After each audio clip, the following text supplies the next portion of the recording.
Assalamualaikum warahmatullahi wabarakatuh. Saya Afifah Abdul Rahma dari kelas 11 MIPA 1. Di sini saya akan menjelaskan tentang titrasi asam dan basa. Berikut penjelasannya. Dadah.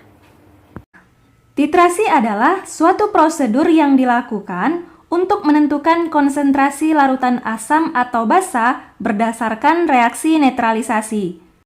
Nah, di dalam titrasi asam basa ada beberapa istilah ya. Di antaranya titran, yaitu larutan baku atau larutan yang konsentrasinya sudah diketahui dengan pasti. Kemudian titrat, yaitu larutan yang dititrasi atau larutan yang ingin ditentukan konsentrasinya. Lalu istilah berikutnya adalah titik ekivalen, yaitu suatu keadaan di mana asam dan basa tepat habis bereaksi.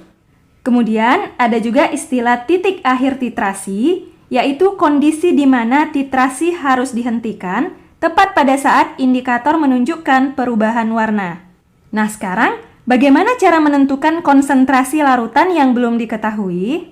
Yang harus diingat adalah pada titik ekivalen atau pada keadaan di mana asam dan basa tepat habis bereaksi, jumlah mol ion H+ sama dengan jumlah mol ion OH-. Artinya, valensi asam dikali dengan mol asam sama dengan valensi basa dikali dengan mol basa. Nah, karena biasanya yang ditanyakan adalah konsentrasi larutan, maka mol asam atau mol basa bisa kita ganti dengan M kali V. Karena ingat, mol sama dengan molaritas dikali volume. Jadinya, A dikali MA dikali VA sama dengan B dikali MB dikali VB. Atau disesuaikan dengan data yang diketahui di soal dan yang ditanyakan pada soal. Jadi misal, jika yang diketahui atau yang ditanyakan adalah massa, maka mol kita ganti dengan gram per mr atau massa per mr. Oke, jelas ya? Nah, untuk keterangannya, A adalah valensi asam, MA adalah molaritas atau konsentrasi asam, VA adalah volume asam, kemudian B adalah valensi basa, MB adalah molaritas basa, dan VB adalah volume larutan basa. Sekarang, agar lebih jelas, kita akan membahas contoh soal. Larutan H2SO4 sebanyak 20 ml belum diketahui konsentrasinya. Kemudian dititrasi dengan larutan NaOH 0,1 molar dengan menggunakan indikator PP. Pada saat volume NaOH tepat 30,2 ml, warna indikator mulai berubah. Tentukan konsentrasi H2SO4. Kita buat yang diketahuinya dulu ya. Ada larutan H2SO4. H2SO4 ini adalah larutan asam. Yang diketahui dari H2SO4 adalah volumenya, yaitu 20 ml. Kemudian ada larutan NaOH atau larutan basa. Yang diketahui dari larutan basa atau NaOH adalah volumenya, berarti VB ya, kalau asam berarti VA, yaitu sama dengan 30,2 ml. Kemudian dari NaOH juga diketahui konsentrasinya, berarti MB-nya sama dengan 0,1 molar. Nah, yang ditanyakan adalah tentukan konsentrasi H2SO4 atau Ma. Ingat, pada saat asam dan basa tepat habis bereaksi yang ditandai dengan warna indikator mulai berubah, maka valensi asam dikali dengan mol asam sama dengan valensi basa dikali dengan mol basa. Kemudian, karena yang diketahui pada asam adalah volume dan yang ditanyakan adalah molaritas, maka mol asam diganti dengan M kali V, sehingga menjadi valensi asam dikali dengan molaritas asam dikali dengan volume asam sama dengan valensi basa dikali dengan mol basa.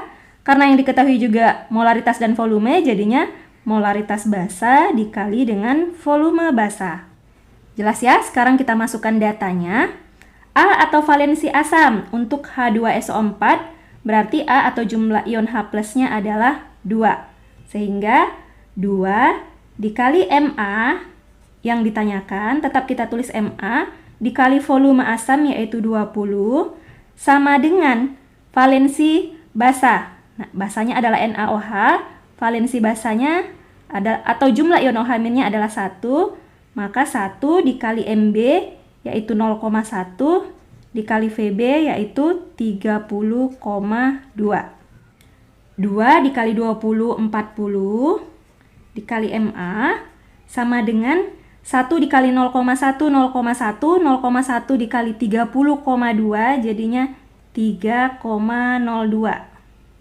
Sehingga Ma sama dengan 3,02 dibagi 40 sama dengan 0,0755. Jadi konsentrasi titrat atau H2SO4 adalah 0,0755 m. Jelas ya? Kita lanjut ke contoh yang kedua. Perhatikan grafik titrasi asam basa berikut. Jika volume larutan yang dititrasi sebanyak 10 ml, maka konsentrasi larutan basa MOH itu adalah, ini grafiknya ya. Kita buat yang diketahuinya dulu ya. Nah, dari soal atau grafik ini, kita bisa melihat bahwa yang menjadi titrat atau larutan yang dititrasi adalah larutan basa atau MOH, yaitu dititrasi sebanyak 10 ml, berarti volume basanya adalah 10 ml.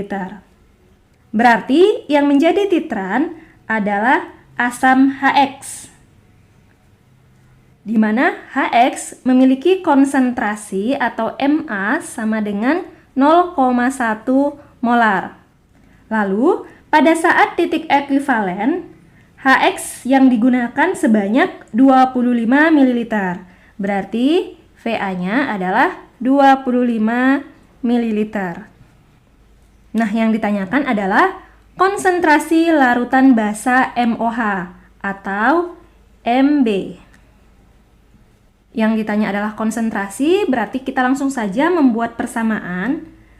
Valensi asam dikali dengan molaritas asam dikali dengan volume asam sama dengan valensi basa dikali molaritas basa dikali volume basa.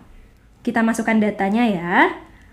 Valensi asam berarti 1 ya, jumlah H plusnya, dikali dengan molaritas asam adalah 0,1 dikali dengan volume asam yaitu 25. Sama dengan valensi basa, jumlah OH-nya yaitu 1 dikali dengan molaritas basa yang ditanyakan berarti tetap kita tulis Mb dikali dengan volume basa yaitu 10.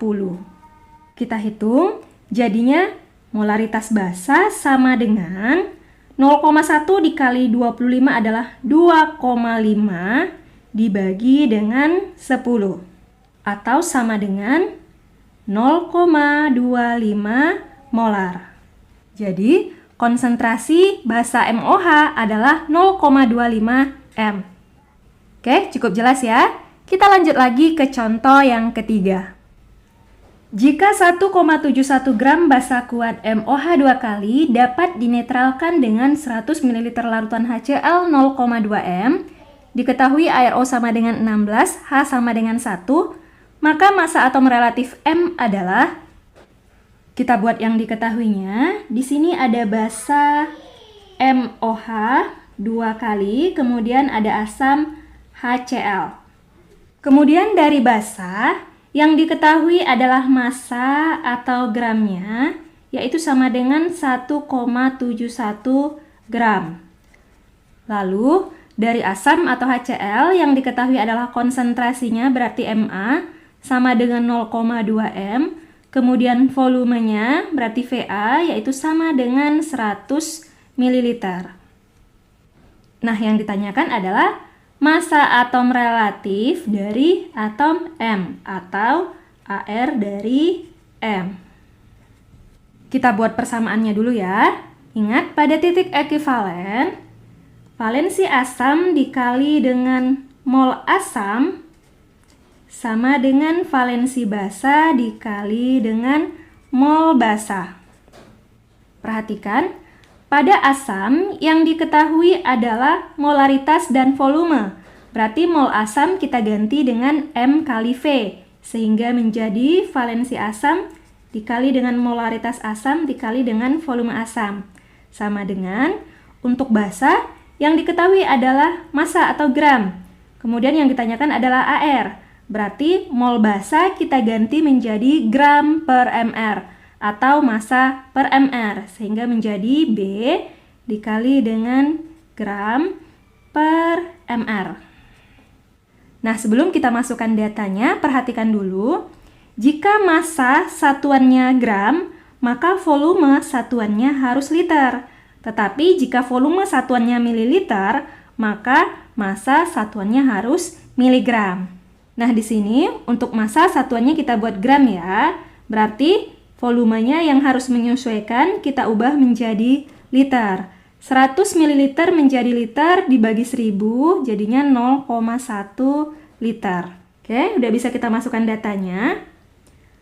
A atau valensi asam atau jumlah ion H+ adalah 1. Molaritas asam adalah 0,2 dikali dengan volume asam, ambil yang satuan liter yaitu 0,1 sama dengan B, valensi basa atau jumlah ion OH- yaitu 2.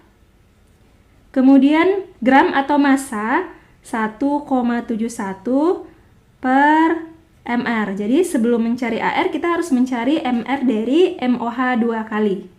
Kita hitung mr sama dengan 2 dikali 1,71 kali silang ya, atau ini kita pindahkan, kita tukar, per 0,2 dikali 0,1 sama dengan 0,02 atau 2 dikali 10 pangkat min 2.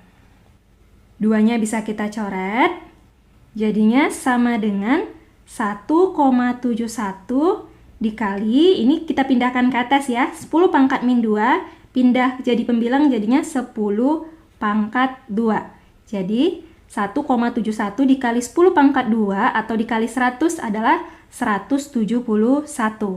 Nah, ini baru MR-nya ya.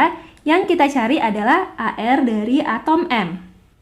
Ingat, MR MOH 2 kali berarti jumlah dari seluruh AR dalam molekul MOH 2 kali.